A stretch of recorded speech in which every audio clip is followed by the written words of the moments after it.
One thing about Jesus being in healthcare is that it makes you ask different questions.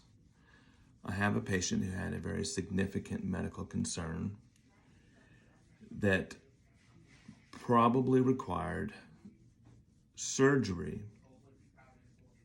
in order to remedy it. And she had already been advised twice. And her impression of the advice was that the person talking to her was treating her like a pit bull.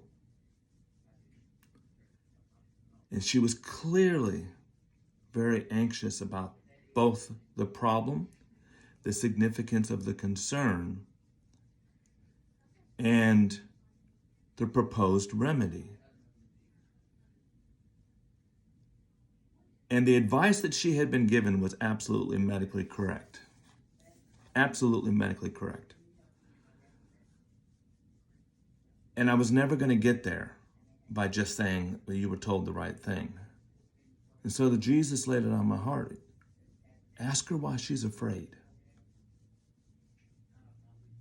And I said, what is it about this that scares you so very much? That the remedy scares you even more than the diagnosis. What is it about you?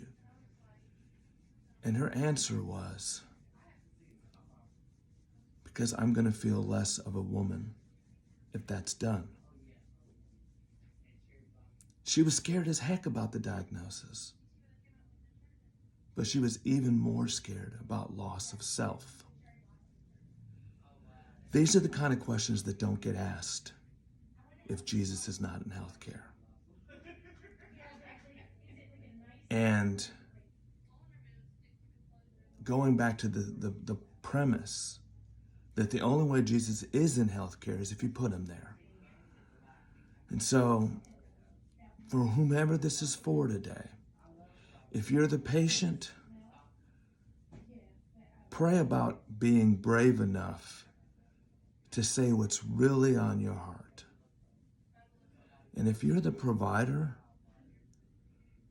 look past the stone wall to the terror